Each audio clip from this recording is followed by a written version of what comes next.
पहला पॉइंट हम लोग लिख सकते हैं कि एंजाइम्स आर क्या है, बायोकैटलिस्ट। क्या है, एंजाइम्स आर बायोकैटलिस्ट। ठीक है, चलो उससे पहले हम लोग बात करते हैं थोड़ा इसके जो है क्या बोलते हैं हिस्ट्री की, है ना। तो हिस्ट्री में अगर हम लोग देखेंगे तो एंजाइम्स जो थे सबसे पहले इनको बोला गया जाइमेज। एंजाइम्स जो थे इनको सबसे पहले क्या बोला गया है, जाइमेज। किसने बोला था, एंजाइम। ठीक है, एंजाइम। और एंजाइम को सबसे पहले क्या बोला गया, तो आप बोलोगे एंजाइम को सबसे पहले एक साइंटिस्ट थे, उनका नाम था कुहने। ठीक है, तो कुहने ने क्या किया जो है, आप बोलोगे कि एक टर्म दिया जिसको बोलेंगे जाइमीज। ठीक है, तो ये इन्होंने कुहने ने क्या किया, एक टर्म दिया, कौन सा, जाइमीज। ठीक है, तो ये जाइमेज जो था इन्होंने किस में देखा, ईस्ट में देखा। इसमें देखा, ईस्ट में देखा। ठीक है, इसमें देखा, ईस्ट में देखा। तो ये हो गया। अब देखिए इसके बाद में तो आप वो बात करोगे यहाँ पर, तो आप बोलोगे कि ये क्या है, बायो कैटलिस्ट है। जैसा कि गुरप्रीत ने बताया भी हमको कि ये क्या है, बायो कैटलिस्ट है। तो यहाँ पर देखते हैं हम लोग कि enzymes are biocatalyst. Enzymes are biocatalyst. क्या है, एंजाइम्स जो है क्या है, बायो कैटलिस्ट। ठीक है, और ये करते क्या है, इनका काम क्या है, तो आप इनको बोल सकते हो कि ये क्या करते हैं, they catalyse, they catalyse the chemical reactions. They catalyse the chemical reactions of living. ठीक है, तो लिविंग में ये क्या करते हैं, रिएक्शन को कैटलाइज करते हैं। अब देखिए यहां पर आप एक रिएक्शन से इस बात को समझ सकते हैं।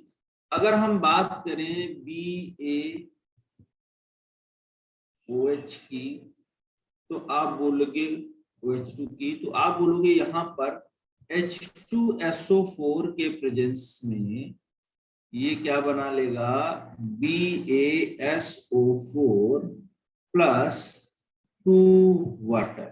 ठीक है, तो BaSO4 जो आपका वो क्या है, आप बोलोगे बेरियम, बेरियम सल्फेट। ठीक है, क्लियर है। तो यहां पर ये आप देख रहे हो ना, ये केमिकल रिएक्शन मैंने बनाया है। ठीक है, तो यहां पर आप बोलोगे इसमें होता क्या है, तो आप बोलोगे यहां पर जो बॉन्ड्स हैं, ऐसे आप इस बात को समझ सकते हो कि जो बॉन्ड ऑफ सबस्ट्रेट हैं, बॉन्ड ऑफ सबस्ट्रेट,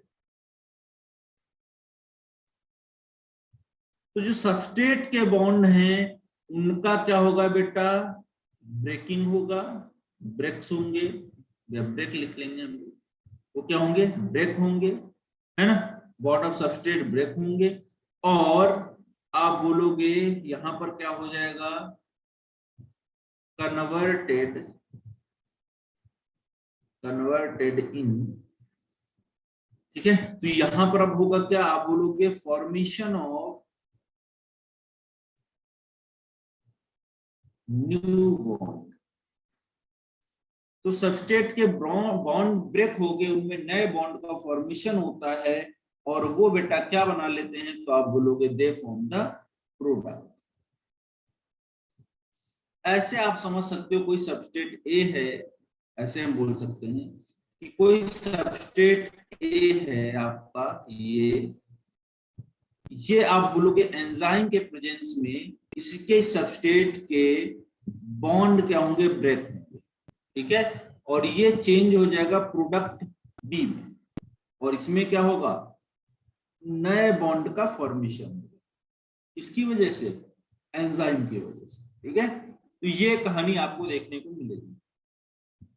अब हम इसको थ्योरेटिकली बोल सकते हैं, कुछ बातें और हैं, जैसे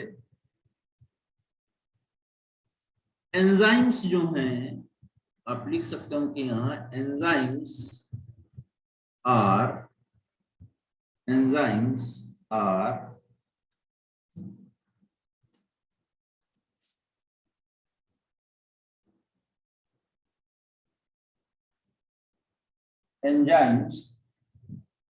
change the rate of metabolic reactions. Enzymes क्या करते हैं? मेटाबॉलिक रिएक्शंस के रेट को चेंज कर देते हैं। क्या करते हैं? मेटाबॉलिक रिएक्शंस के रेट को चेंज कर देते हैं। मैं फिर से बोल रहा हूं, enzymes change the rate of metabolic reaction. Enzymes क्या कर रहे हैं? Change the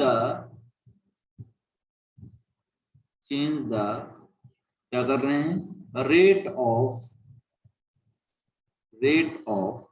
metabolic reaction. ठीक है, तो इन्होंने कुछ नहीं किया। इन्होंने क्या किया?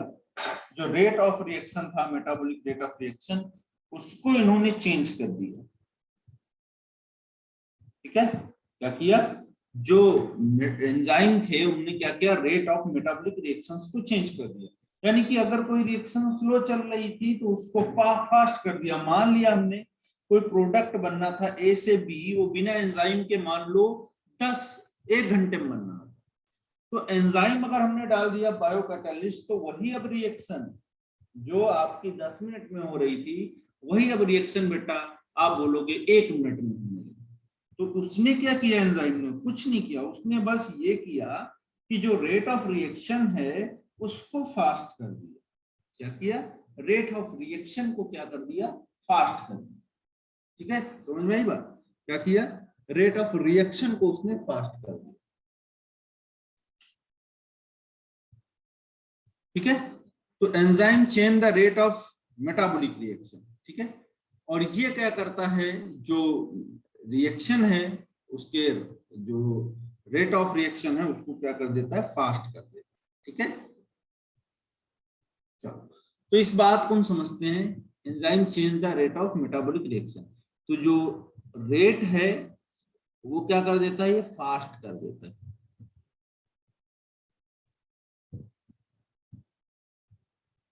ठीक है, क्या कर देता है? फास्ट कर देता है। अच्छा, एक चीज और है, इसको हम ऐसे लिख सकते हैं कि रेट ऑफ द प्रोसेस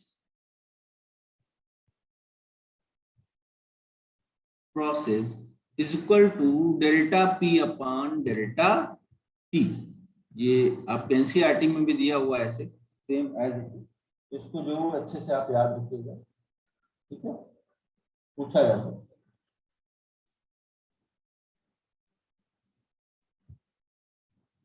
चलो आगे हम देखते हैं। इसके बाद में आप बात करोगे तो यहाँ पर क्या होगा? हम एक रिएक्शन लिखने जा रहे हैं। आप बोलोगे कि CO2 प्लस H2 है ना, के 200 मॉलिक्यूल बनते हैं, 200 मॉलिक्यूल फॉर्म है ना। पी का मतलब क्या है? टी का मतलब प्रोडक्ट है, टी का मतलब टाइम।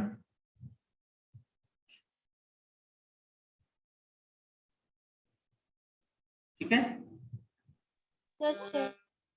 चलिए, तो 200 मॉलिक्यूल फॉर्म होते हैं किसके? कार्बोनिक एसिड के। Carbonic acid. तो कार्बोनिक एसिड के कितने मॉलिक्यूल बने बेटे? तो आप बोलोगे कार्बोनिक एसिड के बने आपके जो है 200 मॉलिक्यूल। ठीक है, और ये बनेगा किससे? CO2 और वाटर से। आपको याद होगा आरबीसी का रिएक्शन जब मैं पढ़ाया था तो वहां का ये है स्टेप। ठीक है, पढ़ा था हम लोगों ने वहां पर। ठीक है, तो देखो यहाँ पर अब क्या है? ये कार्बोनिक एसिड आप ऐसे लिख सकते हो, carbonic acid H2CO3।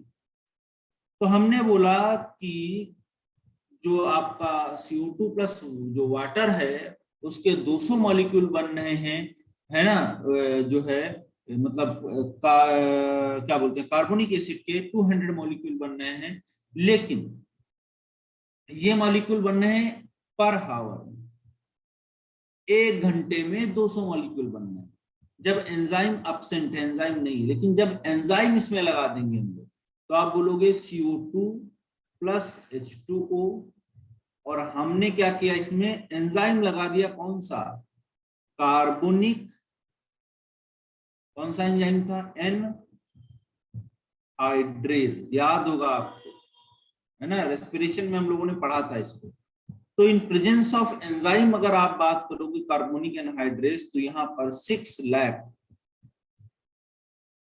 Molecule, 6 lakh molecule पर सेकेंड, इतने मॉलिक्यूल का फॉर्मेशन, बात समझ में आई, कितने मॉलिक्यूल का, 6 लाख मॉलिक्यूल पर सेकेंड का फॉर्मेशन, ठीक है।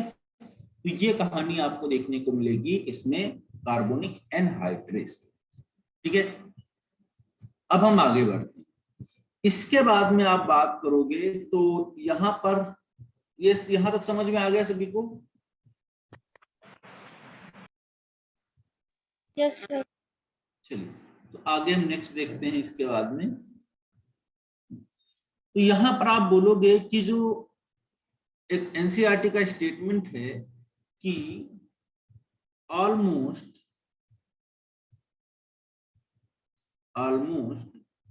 all enzymes are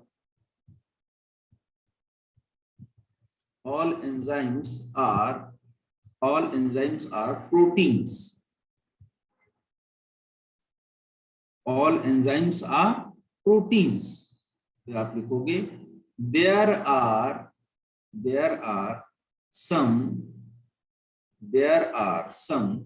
nucleic acid that behave like the enzyme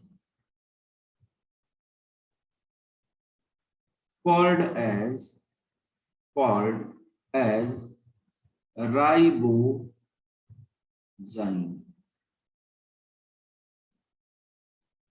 क्या बोलेंगे, राइबोजाइम, ठीक है। तो कुछ ज्यादातर जो एंजाइम्स हैं वो कैसे हैं, आप बोलोगे प्रोटीन्स हैं, बट कुछ वहां पर जो है आपके न्यूक्लिक एसिड भी हैं जिनको हम बोलते हैं राइबोजाइम्स, ठीक है। तो इस बात को आप ध्यान रखिएगा, ठीक है।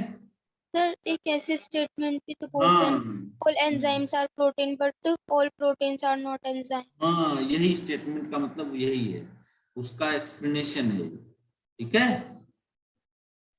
Okay sir. तो आप बोल सकते हो यहां पर इस लाइन को कि all enzymes are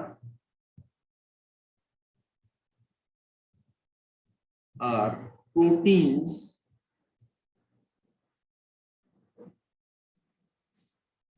but all proteins are not enzymes. यही बात कर रहे हो ना? Yes sir.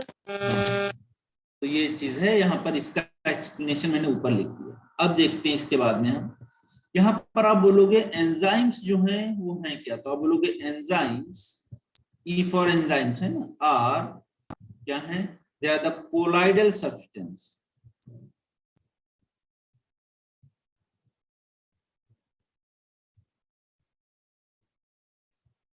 colloidal substance which are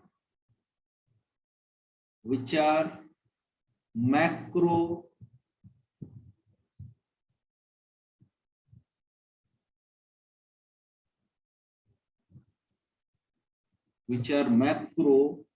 molecule of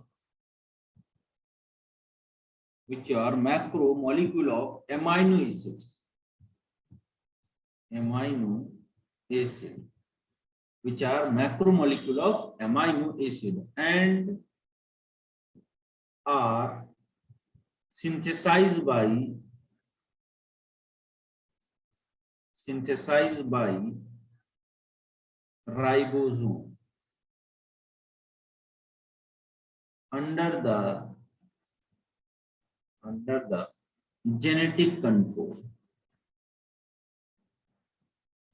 तो कोई पार्टिकुलर कोई ना कोई क्या होगा यहाँ पर, आप बोलोगे एक पार्टिकुलर कोई ना कोई हमारे पास क्या होगा, जीन होगा जो एंजाइम को बना रहा होगा। ठीक है, क्लियर है?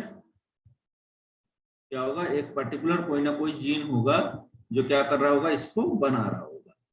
अब इसके बाद बेटा हम बात करते हैं कि एंजाइम्स जो हैं वो प्राइमरी स्ट्रक्चर्स के होंगे कि सेकेंडरी स्ट्रक्चर्स के होंगे कि टर्शियरी स्ट्रक्चर के होंगे, ये सब बातें करते हैं। तो देखते हैं हम लोग, सबसे पहले अगले पेज पे चलते हैं। देखिए सबसे पहले आप अगर बात करोगे प्राइमरी स्ट्रक्चर, ठीक है, तो प्राइमरी स्ट्रक्चर जो होगा वो आपको पता है प्रोटीन का कैसा होगा, एमाइनो एसिड का क्या होगा, सीक्वेंसेस होंगे, सीक्वेंसेस ऑफ प्रोटीन्स, प्रोटीन। और इसके पास क्या होगा, it's lack of active site, तो इसके पास कोई भी एक्टिव साइट प्रेजेंट नहीं होगी। बात समझ में आई, लैक ऑफ एक्टिव साइट। तो यहां पर जो हमारा अमाइनो एसिड होंगे वो ऐसे होंगे कुछ, एक एन टर्मिनल, दूसरा आप बोलोगे सी टर्मिनल। तो ये एन टर्मिनल हो गया, ये सी टर्मिनल। तो amino acid sequences of proteins it's lack of active site, ठीक है, प्राइमरी स्ट्रक्चर हो गया। अब दूसरा आप देखोगे इसके बाद में, तो दूसरे में आप बोलोगे secondary structure, secondary structure. Secondary structure में आप बोलोगे कि यहां पर क्या है, हेलिकल स्ट्रक्चर आ जाता है। आपको याद भी होगा प्रोटीन जब हम लोग स्ट्रक्चर पढ़े थे, तो यहां पर क्या आ जाएगा, हेलिकल स्ट्रक्चर आ जाएगा, which also lack active site. तो इसके पास भी एक्टिव साइट नहीं है। एक्टिव साइट क्या है, जहां से सबस्ट्रेट आके बाइंड करता है, तो इसके पास भी नहीं है। तो हमने मान लिया यहाँ पर कुछ इसका स्ट्रक्चर कुछ इस तरीके से, तो एन और ये सी, इसके पास भी एक्टिव साइट एब्सेंट होती है, सेकेंडरी स्ट्रक्चर भी प्रोटीन के पास। अब तीसरा स्ट्रक्चर देखते हैं हम लोग, टर्सरी स्ट्रक्चर। टर्सरी स्ट्रक्चर की बच्चों बात करोगे तो यहाँ पर आप बोलोगे कि टर्सरी स्ट्रक्चर में आपको देखने को मिलेंगी पॉकेट्स। क्या देखने को मिलेंगी, पॉकेट्स। तो देखिए मैं यहाँ पर एक पॉइंट लिख रहा हूं कि यहाँ पर क्या है, पॉकेट्स और क्रेवाइसेस। पांच मतलब रिप्रेजेंट्स एक्टिव साइट, रिप्रेजेंट करेंगी एक्टिव साइट को रिप्रेजेंट करेंगी। और यहां पर आप लिखोगे ऐसी प्रोटीन्स को हम बोलते हैं these are known as globular proteins. तो ग्लोबुलर प्रोटीन्स जो हैं इनके पास आपको देखने को मिलेगा कि जो है कुछ इस तरीके का क्लीवाइसेस या पॉकेट प्रेजेंट होते हैं, जिनको हम एक्टिव साइट बोलते हैं। दूसरे पॉइंट में हम बोलेंगे कि जो सबस्ट्रेट है वो क्या हो जाएगा, फिट होगा कहां पर, एट क्रेवाइसेस और एक्टिव साइट। ठीक है, ये बात ध्यान रखिए। तो अब इसका अगर स्ट्रक्चर हम देखेंगे तो कुछ इस तरीके से आप बना सकते हो। ये मान लिया हमने कोई टर्सरी नेचर ऑफ प्रोटीन है,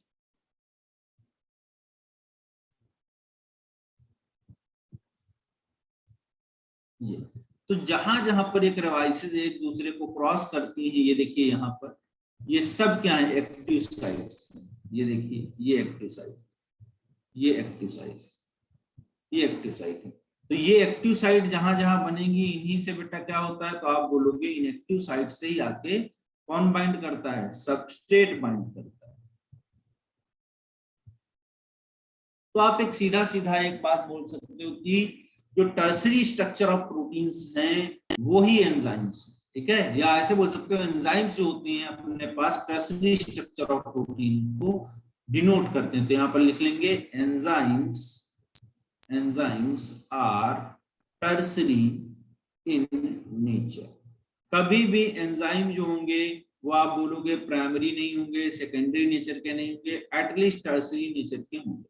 ठीक है, और अगर टर्सरी नेचर को हम ओपन कर देंगे तो वहां पर हमको सेकेंडरी स्ट्रक्चर भी मिल जाएंगे, और at the end of the जो है आप बोलोगे जो है लास्ट में हमको प्राइमरी स्ट्रक्चर ऑफ प्रोटीन्स भी देखने को मिल जाएंगे। Got it? तो ये कहानी हो गई आपके स्ट्रक्चर्स। अब एंजाइम्स जो होते हैं वो बहुत ही स्पेसिफिक होते हैं।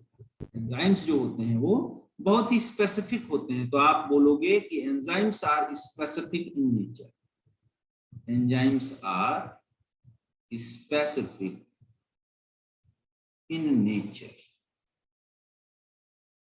एंजाइम्स क्या हैं? स्पेसिफिक है नेचर में। ठीक है, क्लियर है? सर क्रिबाइसिस क्या होता है?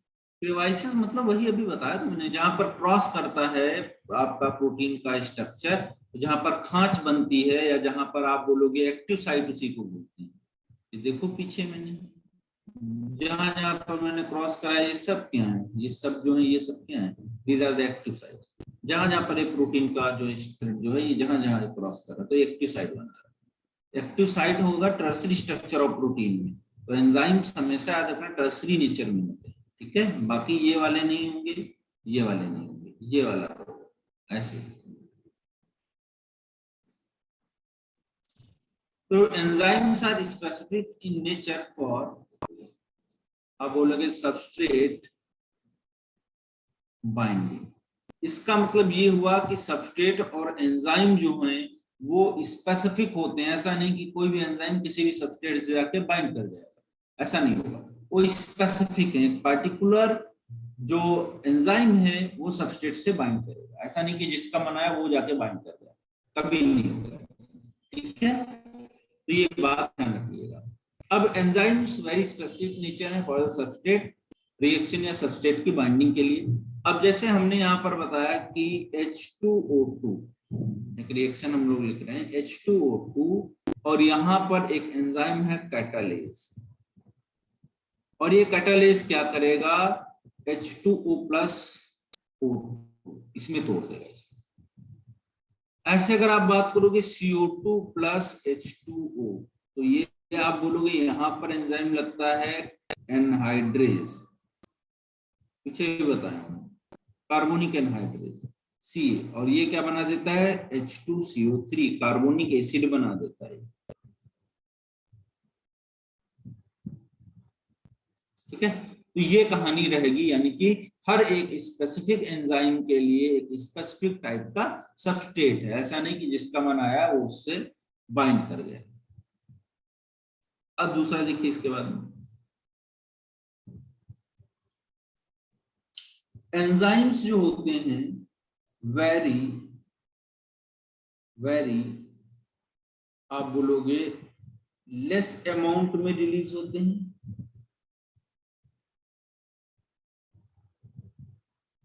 ठीक है, और ये कैटालाइज करते हैं रिएक्शंस को। ठीक है, क्लियर है? बहुत कम अमाउंट में रिलीज होते हैं और ये कैटालाइज करते हैं क्या? किसको? रिएक्शंस को। ठीक है, अब इसी में एक आपसे एनसीईआरटी पूछती है टर्न ओवर नंबर। क्वेश्चन आता है टर्न ओवर नंबर क्या है? तो देखिए टर्न ओवर नंबर को हम बोलते हैं, आप बोलोगे by the help of enzymes, ध्यान से सुनिएगा, by the help of enzyme, by the help of enzyme total number of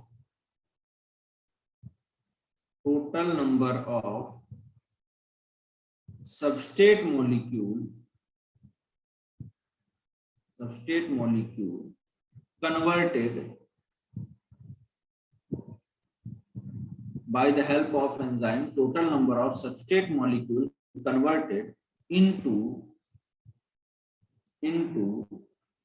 products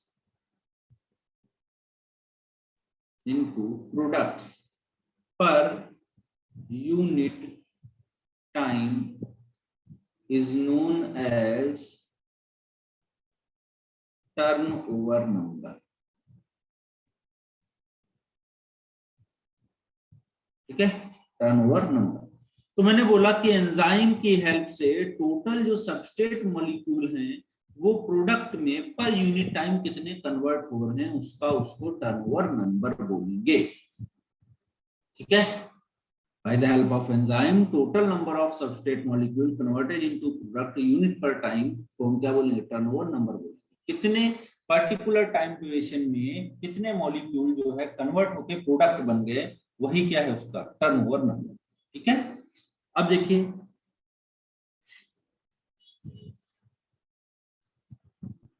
carbonic anhydrase जो है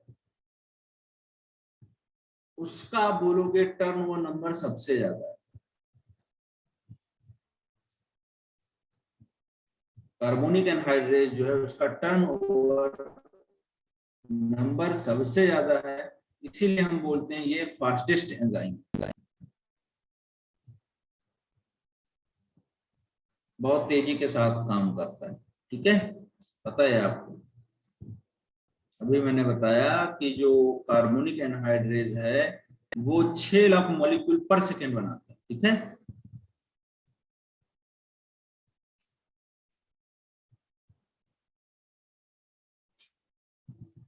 चलिए तो इसके बाद में अब हम आगे बढ़ते हैं। कुछ एंजाइम्स हैं उनके हम नाम लिख के और उनके टर्नओवर नंबर को देख लेते हैं। जैसे आप बोलोगे कार्बोनिक एनहाइड्रेस, इसका टर्नओवर नंबर आप बात करोगे 360 लाख पर मिनट, 360 लाख पर मिनट मॉलिक्यूल बनती है। कार्बोनिक एनहाइड्रेस के बाद में एक होता है कैटालेज, कैटालेज की बात करोगे तो लगभग 50 लाख पर मिनट। ऐसे ही बेटा कैटालेज के बाद में एक होता है फ्लाइवोप्रोटीन्स,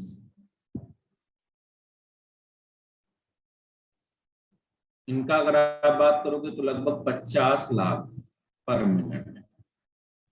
फिर आप बोलोगे लाइसोजाइम, लाइसोजाइम की बात करोगे आप तो 30 जो है आपके मॉलिक्यूल, ये 50 लाख नहीं सॉरी 50 है, 30 मॉलिक्यूल पर मिनट इतने बनाएंगे। ठीक है, तो ये हो गया कुछ टर्नओवर नंबर। ठीक है, कुछ टर्नओवर नंबर मैंने बता दिया आपको। आप कार्बोनिक एनहाइड्रेस का याद रखो, ये इंपॉर्टेंट। ठीक है, अब अगर हम कोई एंजाइम लेते हैं और उसको जो है क्या बोलते हैं इन विवो अगर हम देखते हैं तो भी वो ऐसे काम करता है, इन विट्रो भी अगर हम देखेंगे तो वही इफिशियंटली काम करता है, उसी इफिशियंसी के साथ में। तो आप बोलोगे कैटालिटिक पावर, लिखे दे रहा हूं, catalytic power of an enzyme remain same even outside the living system। ठीक है, लिविंग सिस्टम, तो इसको हम बोलते हैं इन विट्रो। ठीक है, तो इन विट्रो अगर हम बाहर भी उस एंजाइम को देखें तो उसकी एक्टिविटी पे कोई फर्क नहीं पड़ता है, वो उतनी ही इफिशियंसी के साथ में काम करता है। ठीक है, नेक्स्ट देखिए। सर कार्बोनिक एनहाइड्रेस का यही मतलब ना कि 360 लाख वो कॉपीज बना रहा है पर मिनट में, मतलब प्रोडक्ट कार्बोनिक बना रहा है। एनहाइड्रेस क्या कर रहा था, CO2 प्लस H2O, ये RBC के अंदर पाया जाता है। तो ये क्या करता है, H2CO3 बनाता है, कार्बोनिक एसिड बनाता है। तो कार्बोनिक एसिड के कितने मॉलिक्यूल बनाएगा, तो आप बोलोगे 360 लाख पर मिनट बनाएगा, अगर यहाँ पर कार्बोनिक एनहाइड्रेस प्रेजेंट होगा। ठीक है, ये है इसका मतलब। तो टर्नओवर नंबर इसका कितना होगा 360 लाख पर मिनट। Okay sir. तो इन कुछ एंजाइम्स जो होते हैं वो इनएक्टिव एंजाइम्स भी होते हैं और उनको हम क्या बोलते हैं, आर नोन एज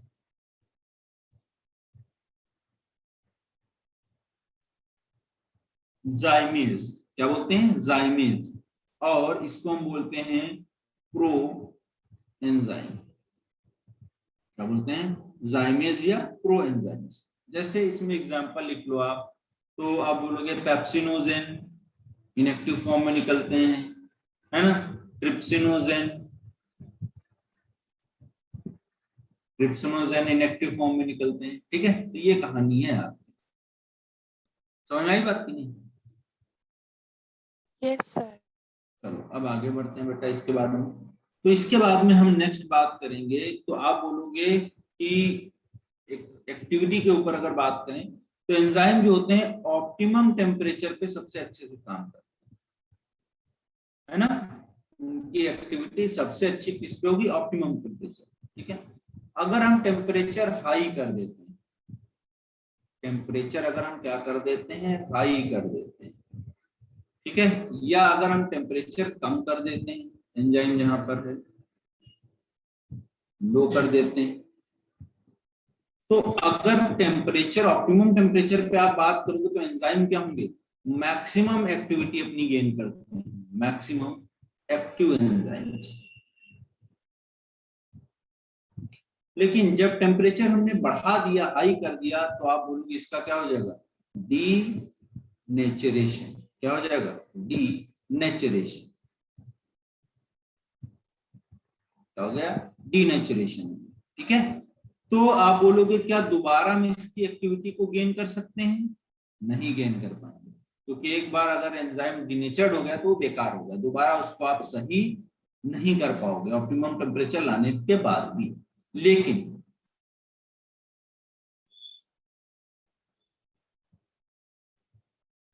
अगर यहां पर बात करोगे हमने टेम्परेचर लो कर दिया, तो एंजाइम क्या हो जाएगा, इनएक्टिव हो जाएगा, काम तो नहीं करेगा, प्रिजर्व कर लेंगे उसको, इसी बेसिस पे प्रिजर्व करते हैं एंजाइम को। हम लो टेम्परेचर में रख दिया, एंजाइम इनएक्टिव हो गया, लेकिन जब टेम्परेचर फिर से हम ऑप्टिमम लेके जाएंगे तो क्या होगा, एंजाइम फिर से एक्टिवेट हो जाएगा, काम करने लगेगा। तो मतलब क्या हुआ, अगर हाई टेम्परेचर हम कर देते हैं तो एंजाइम की इंटीग्रिटी यानी प्रोटीन का डीनेचरेशन हो जाता है, इसलिए वो दोबारा अपनी एक्टिविटी को गेन नहीं कर पाता। लेकिन अगर हम लो टेम्परेचर पे उसको रख देते हैं तो वो आप बोलोगे इनएक्टिव फॉर्म में हो जाता है, लेकिन जैसे ही हम ऑप्टिमम टेम्परेचर लेके आएंगे तो वो खुद से दोबारा काम करने लगेगा। Got it?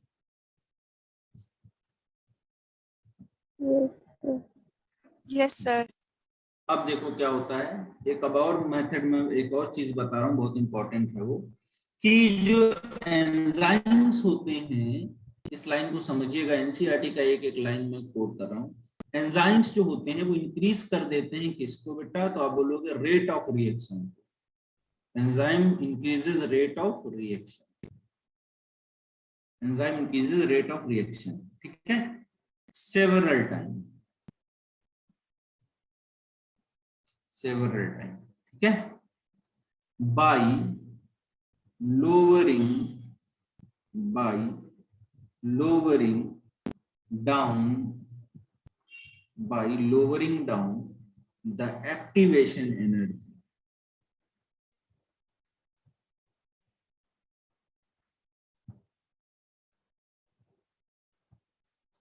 तो लोअरिंग डाउन क्या करता है, एक्टिवेशन एनर्जी को लोअरिंग डाउन करता है। ठीक है, अब देखिए यहां पर जो सबस्ट्रेट मॉलिक्यूल हैं, सबस्ट्रेट मॉलिक्यूल हैं वो आप बोलोगे ट्रांजिशनल स्टेट में आएंगे और फिर क्या बना लेंगे, प्रोडक्ट बना लेंगे, ये काम करते हैं। तो देखिए आप, मैंने यहां पर भी बोला था कि सबस्ट्रेट जो था उसमें क्या होगा, मैंने बोला कि उसके ओल्ड बॉन्ड का ब्रेकिंग होगा। क्या हो जाएंगे, उसके ओल्ड बॉन्ड जो है वो ब्रेक कर जाएंगे, और ब्रेक होने के बाद यहां पर कौन सी स्टेज आएगी, ट्रांजिशनल स्टेज आएगी। कौन सी स्टेज आएगी, ट्रांजिशनल स्टेज आएगी। और उसके बाद क्या होगा, तो आप बोलोगे नए बॉन्ड का फॉर्मेशन होगा, न्यू बॉन्ड फॉर्मेशन। क्या होगा, न्यू बॉन्ड का फॉर्मेशन होगा। ठीक है, और बेटा क्या बन जाएगा, तो आपको पता है प्रोडक्ट का फॉर्मेशन हो जाएगा। तो इसमें क्या होगा, एनर्जी को रिलीज किया जाएगा। क्या रिलीज किया जाएगा, एनर्जी को रिलीज किया जाएगा। और यहाँ पर जो ओल्ड बॉन्ड को तोड़ा जा रहा है उसके लिए क्या चाहिए, एक्टिवेशन एनर्जी चाहिए कि नहीं चाहिए। तो प्रोडक्ट जो है, सबस्ट्रेट जो है वो प्रोडक्ट में तो बना, लेकिन वो एक्टिवेशन एनर्जी चाहिए। अब ये कोई रिएक्शन ए से बी मान लो होनी है, मान लो कोई ए है और उसको बी में कन्वर्ट होना है, तो ये तो रिएक्शन फिजिबल होगी तो होना ही होना है, ये तो होगी होगी। लेकिन अब एंजाइम होगा तो ये फास्ट हो जाएगा काम, एंजाइम नहीं होगा तो ये स्लो होगा। हो सकता है 10 साल में हो, 20 साल में हो, 50 साल में, लेकिन एंजाइम है तो वो क्या कर देगा, रेट ऑफ रिएक्शन को एनहांस कर देगा और एक्टिवेशन एनर्जी को क्या कर देगा, लोअरिंग डाउन कर देगा। मैंने लिखा लोअरिंग डाउन, यानी कि एक्टिवेशन एनर्जी को क्या कर देता है, कम कर देता है, जिससे रेट ऑफ रिएक्शन फास्ट हो जाता है। समझ में आ गई ये बात? Yes, sir.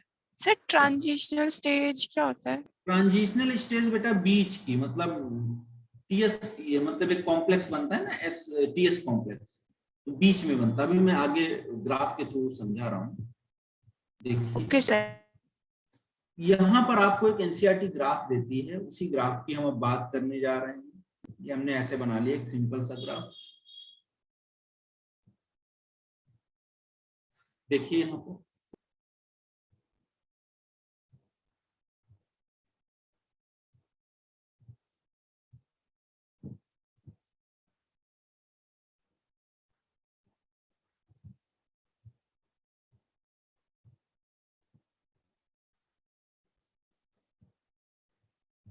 इस वाले एक्सिस पे हम दिखाएंगे पोटेंशियल एनर्जी,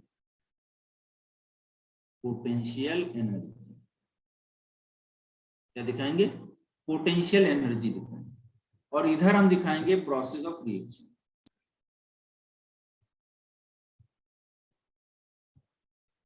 ठीक है, देखिए यहां पर दो रिएक्शन, दो मैं ग्राफ दो बनाया हूं, एक में एंजाइम है, एक में एंजाइम एब्सेंट है। देखिए क्या होगा, यहां पर हमने मान लिया ये कुछ इस तरीके से है।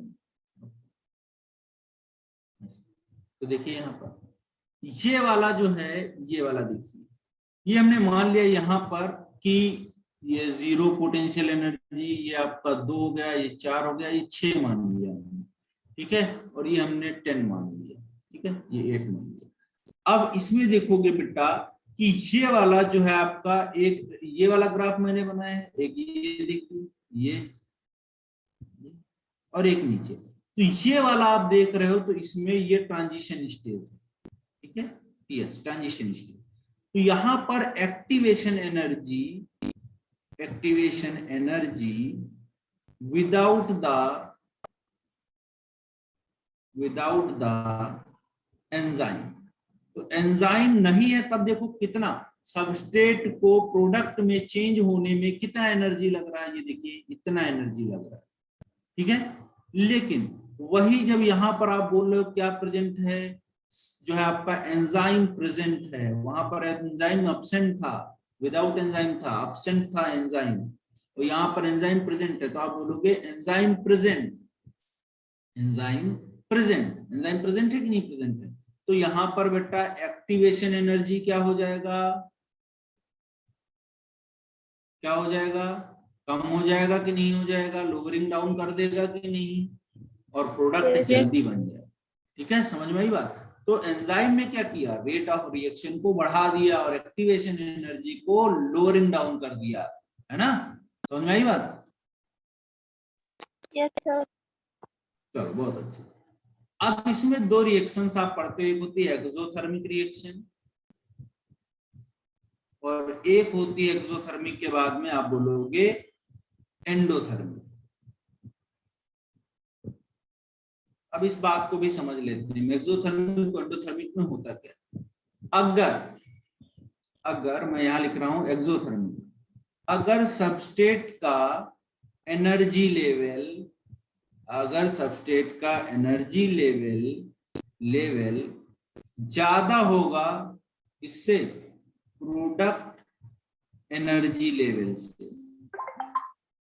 समझ में आई बात? देखिए, अगर सबस्टेट का एनर्जी लेवल, कौन सा सबस्टेट जो है, ये है सबस्टेट, ये है, तो सबस्टेट का एनर्जी लेवल देखो ज्यादा होगा किससे? प्रोडक्ट से, ठीक है। तो यहाँ पर एक्सोथर्मिक रिएक्शन हो जाए, ठीक है। यहाँ पर देखो, ये आपका क्या है, ये मान लो आपका ये देखिए आप, यहाँ पर क्या होगा, मतलब एनर्जी को रिलीज कर दिया जाएगा, और एंडोथर्मिक में जस्ट अपोजिट हो जाता है। यहाँ पर क्या होगा, जो सबस्टेट का एनर्जी लेवल है वो क्या हो जाएगा, इज, आप बोलोगे less than product energy level, ठीक है। तो सबस्टेट का अगर प्रोडक्ट का एनर्जी लेवल से कम होगा तो आप बोलोगे वो रिएक्शन कैसी हो जाएगी, आपकी एंडोथर्मिक हो जाएगी। ये बात समझ में आई? Yes sir. सर ये एनर्जी वाला एक बार रिपीट कर दीजिए। ठीक है, देखो, जैसे मान लो एक्सोथर्मिक रिएक्शन है यहाँ पर, तो यहाँ पर आप बोलोगे, मैंने बोला कि अगर मान लो ये एनर्जी 2 है, 4 है, यहाँ पर 6 है, ये 8 है, मान लो यहाँ प्रोडक्ट बन जा रहा है, तो अगर इसको देखोगे आप ऐसे, ये इस तरीके से, तो यहाँ पर देखिए आप, इस वाले ग्राफ में नीचे दिख रहा है ग्राफ जो मैंने बनाया है? Yes sir. अब देखो, इसका एनर्जी लेवल सबस्टेट का कितना है, 6 है कि नहीं है? लेकिन अगर प्रोडक्ट की बात करोगे आप, प्रोडक्ट का एनर्जी लेवल देखो 7 के आसपास आएगा कि नहीं आएगा? तो एनर्जी लेवल किसका ज्यादा हुआ, प्रोडक्ट का ज्यादा हुआ कि नहीं हुआ? Yes sir.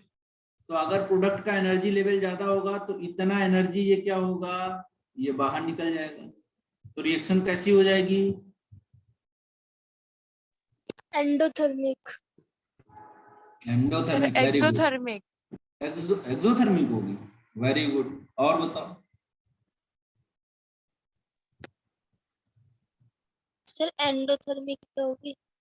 हाँ, अगर देखो यहाँ पर क्या है, जो है सबस्टेट का एनर्जी लेवल क्या है, देखो आप क्या है, सर लेस देन प्रोडक्ट से। प्रोडक्ट से कम है कि नहीं कम है, तो ये कैसी होगी, एंडोथर्मिक। तो एनर्जी यहाँ रिलीज नहीं होगी, देखो कंफ्यूज होगा तुम लोग, एनर्जी यहाँ पर गेन होगी, इतनी एनर्जी ले, ठीक है। तो ये कैसी हो जाएगी, एंडोथर्मिक। अब देखो, अगर कोई रिएक्शन है जिसमें आप बोल रहे हो कि यहाँ पर क्या हुआ आपका, ये ऐसे बना लेते हैं, ये ऐसे, ये प्रोडक्ट, तो ये आपका एनर्जी लेवल हमने मान लिया 6 था, और प्रोडक्ट का एनर्जी लेवल देखिए मान लीजिए कितना है, 4 है। तो यहाँ पर क्या हुआ, एनर्जी लेवल ऑफ किसका ज्यादा है, सबस्टेट, है ना, greater than product energy level, तो रिएक्शन कैसी हो जाएगी, एक्सोथर्मिक। एक्सोथर्मिक। हाँ, इतनी एनर्जी ये रिलीज कर दी है। अब समझ में आ गया? Yes sir. Yes sir. चलो, अब हम बेटा इसके बाद देखते हैं नेचर ऑफ एंजाइम एक्शन की बात।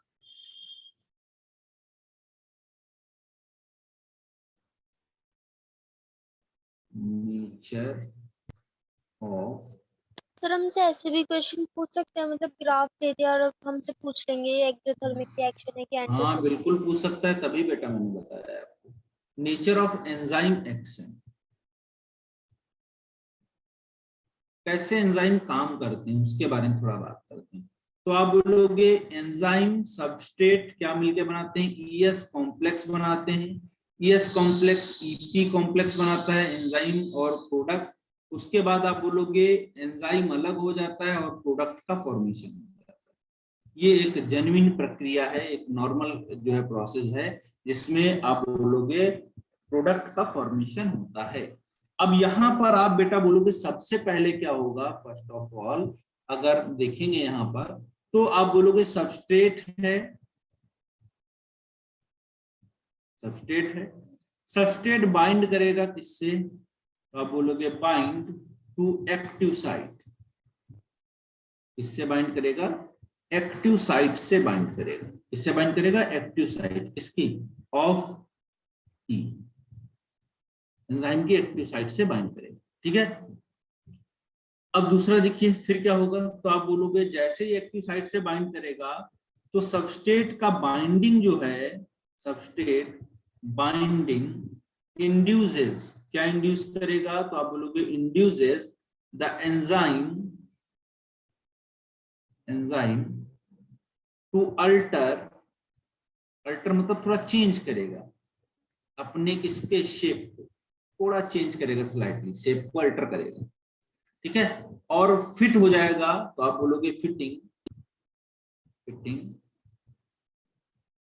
मोर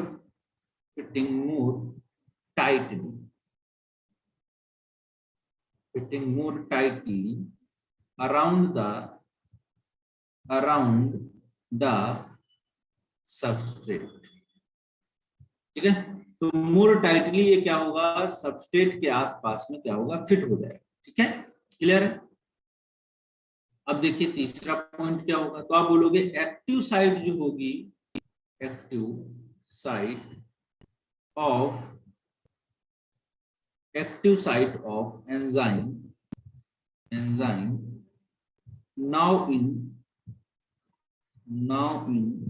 now in close proximity, बहुत उसके क्लोज आ जाएगा, close proximity of substrate,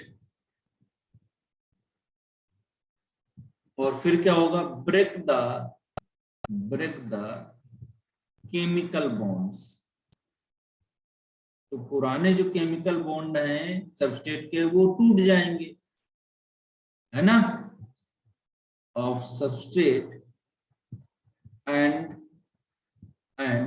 new enzyme product क्या होगा, कॉम्प्लेक्स बन जाएगा।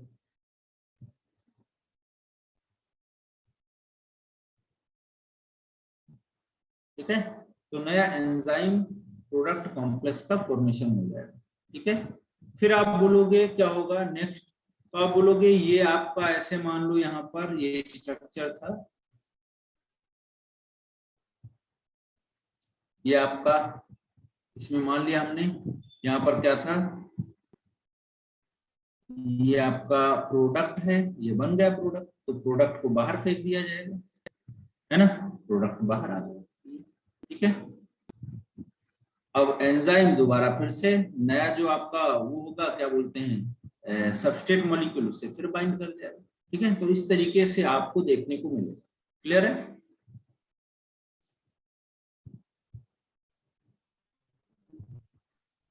Yes sir. अब एंजाइम दो तरीके के होते हैं।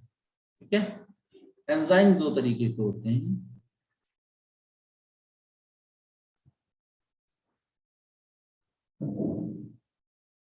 Enzymes are two types.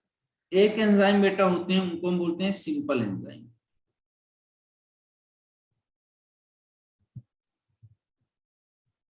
कैसे एंजाइम होते हैं, सिंपल एंजाइम। दूसरे जो होते हैं कॉन्जुगेटेड। एक सिंपल एंजाइम है, दूसरे कॉन्जुगेटेड एंजाइम। ठीक है, सिंपल एंजाइम की जब बात करोगे तो यहां पर ओनली आपको प्रोटीन्स मिलेंगे, ओनली प्रोटीन्स, जबकि यहां पर आप आओगे तो आपको प्रोटीन्स प्लस प्रोस्थेटिक ग्रुप भी मिलता है। ठीक है, तो ये यहां पर आपका क्या बनाता है, होलो एंजाइम बनाता है। कुछ ना कुछ फैक्टर साथ में जुड़े होते हैं, तब उसको होलो एंजाइम बोलते हैं। ठीक है, तो जैसे इसका एग्जांपल है पेप्सिन। बहुत सारे एंजाइम हैं जो केवल प्रोटीन के बने होते हैं, प्रोटीनिशियस होते हैं, लेकिन प्रोटीन के साथ में एडिशनल प्रोस्थेटिक ग्रुप जुड़ने वाले जो एंजाइम होते हैं उनको हम बोलते हैं कॉन्जुगेटेड एंजाइम। जैसे आप बोलोगे एक इसका पार्ट होता है एपो एंजाइम, एक इसका पार्ट होता है एपो एंजाइम, और दूसरा जो पार्ट होता है उसको बोलते हैं कोफैक्टर। क्या बोलते हैं, कोफैक्टर। एपो एंजाइम जो होता है ये प्रोटीन का बना, जबकि कोफैक्टर जो होते हैं ये नॉन प्रोटीनिशियस होते हैं। कैसे होते हैं, नॉन प्रोटीनिशियस पार्ट होता है। ठीक है। तो ये प्रोटीन नहीं होते हैं, कुछ अलग होता है, ठीक है। तो अब कोफैक्टर होते हैं कई तरीके के, 3 तरीके के कोफैक्टर होते हैं, उनकी बात करते हैं। तो एनसीईआरटी क्या बोलती है, आगे हम नेक्स्ट देखते हैं। सर हाँ बेटा सर ये वाली बताइए। स्टेट जो मतलब all enzymes are protein, but ये तो प्रोटीन से नहीं बना सकता। कौन सा, ये वाला? कोफैक्टर वाला।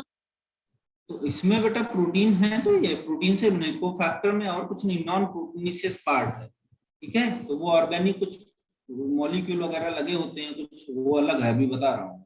तो वो है एक्चुअल में, उनका नेचर तो ऐसे प्रोटीनिशियस ही है ना। सर होलो एंजाइम मतलब प्रोटीन के साथ कुछ और भी लगा है। हाँ, तब उसको होलो एंजाइम, जैसे आप लोग पढ़ते हो वो क्या बोलते हैं, आरएनए पॉलीमरेज, तो उसमें क्या होता है, देखो आपका सिग्मा फैक्टर होता है कि नहीं होता है, आके जब जोड़ता है तभी वो काम करना चालू करता है। Yes sir. तो वो एक होलो एंजाइम है, जब तक वो सिग्मा फैक्टर आके जुड़ेगा नहीं, वो आगे काम करेगा नहीं, ठीक है। Okay sir. अब देखो जो कोफैक्टर्स हैं वो कितने तरीके के, तो कोफैक्टर बेटा 3 तरीके के हैं। पहला कोफैक्टर जो है उसको हम बोलेंगे कोएंजाइम, समझिएगा बहुत इंपॉर्टेंट है, यहां से क्वेश्चन बहुत बनता है। कोएंजाइम, कोएंजाइम जो होते हैं वो ऑर्गेनिक कंपाउंड,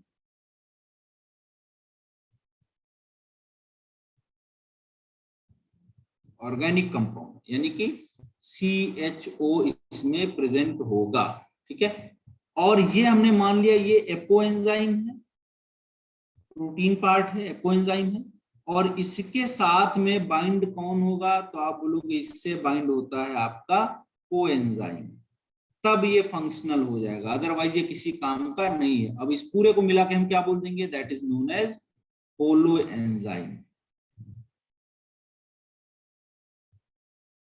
समझ में आई बात कि नहीं?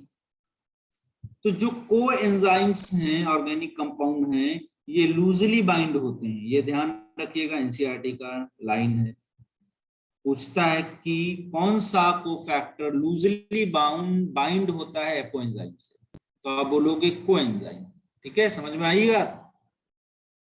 Yes sir. चलो बहुत अच्छी बात। अब यहाँ पर हम बात करेंगे कोएंजाइम जो होता है, उसमें आप देखोगे जैसे एग्जाम्पल की बात करोगे तो यहाँ पर विटामिन डेरिवेटिव होते हैं, है ना। कोएंजाइम में क्या होता है, विटामिन डेरिवेटिव होते हैं, ठीक है, ये जुड़े होते हैं। जैसे इसका एक एग्जाम्पल है NAD, निकोटिनामाइड एडेनिन डाइन्यूक्लियोटाइड, ठीक है, ठीक है। तो NAD जो होता है उसमें आप बोलोगे NADP contain the vitamin niacin, ये कंटेन करता है, ठीक है। तो ये क्या हो गया, एक आपका कोएंजाइम हो गया, ठीक है। और पूरे को मिला के हम क्या बोल देंगे, आपका ये पूरा जो है वो क्या है, आपका होलो एंजाइम, ठीक है। तो ये लूजली बाइंड होता है एपोएंजाइम से। समझ में आ गई है बात? Yes sir. Yes sir. चलो दूसरा हम देखते हैं। कोएंजाइम के बाद में आपका एक और होता है, उसको हम बोलते हैं प्रोस्थेटिक ग्रुप।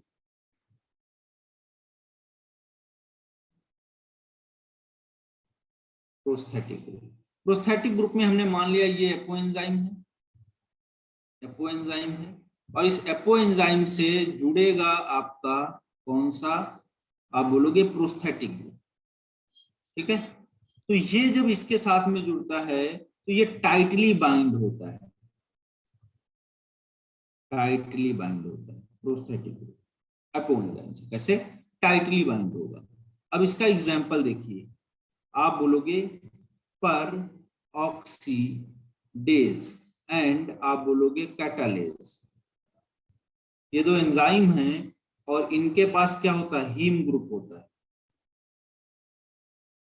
क्या ग्रुप होता है, हीम ग्रुप होता है, ठीक है। तो हीम ग्रुप क्या है, प्रोस्थेटिक ग्रुप, ठीक है।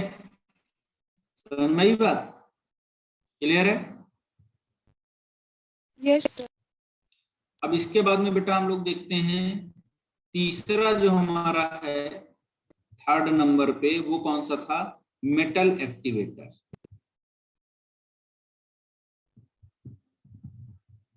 तो इसको भी देखते हैं, मेटल एक्टिवेटर की कहानी क्या है।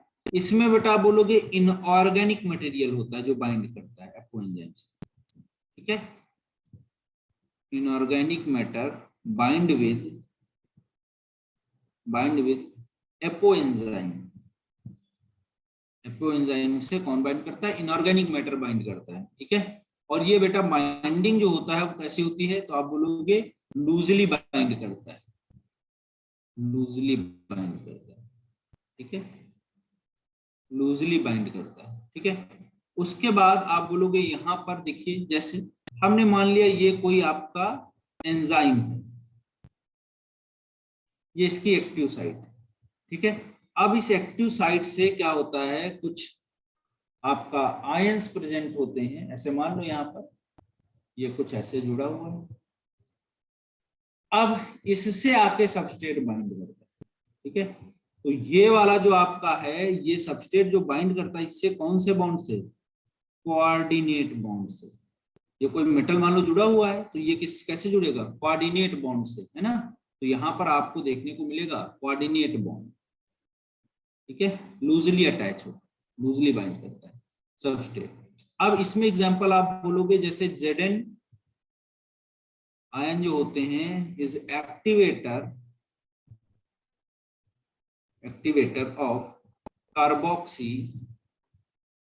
पेप्टिडेज, ठीक है। समझ में आई बात की नहीं? तो ये आपका टॉपिक कंप्लीट हो गया, जो है ध्यान रखिएगा। अब आपका एंजाइम इनहिबिटर और जो है फैक्टर्स बचे हैं वो हम लोग अगले क्लास में कर लेंगे, ठीक है। Yes sir. Okay, bye bye. Sir मुझे एक बार एक्टिव साइट बता दीजिए। एक्टिव साइट बेटा क्या है? जैसे मान लो ये प्रोटीन है कोई, ऐसे ये ऐसे ऐसे ये बनना, ये प्रोटीन है टर्सरी नेचर का। तो जहां जहां पर ये क्रॉस कर रहा है ये सब एक्टिव साइट है, यहीं से आके सबस्ट्रेट बाइंड करेगा। एनसीईआरटी सीधे लिखता है कि ये क्रेवाइसिस या एक्टिव साइट से क्या होता है? सबस्ट्रेट बाइंड करता है। और ये बनती कैसे है? तो टर्सरी स्ट्रक्चर ऑफ प्रोटीन जो है उसमें जब ये थ्रेड जो होता है क्रॉस करता है पॉलीपेप्टाइड चेन, तब ये क्रेवाइसिस या एक्टिव साइट्स को बनाया जाता है, ठीक है। Yes sir. ठीक है। सर हाँ बेटा बताओ। सर आपने भी दिया था नीट का एग्जाम कभी? हाँ, नीट का एग्जाम बेटा मैंने नहीं दिया। सर आप टीचिंग लाइन में, मतलब टीचिंग का एग्जाम क्या था? हाँ टीचिंग का एग्जाम दिया, लेकिन नीट का एग्जाम मैंने नहीं दिया। हम लोगों के टाइम पे अलग तरीके से होता है, पीएमटी होता था, तो उसमें अलग ही क्वेश्चन आता था। अभी तो बहुत इजी हो गया। दिया होता तो यहाँ थोड़े होता मैं।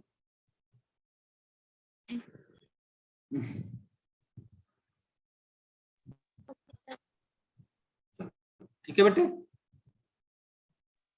Thank you sir. वेलकम।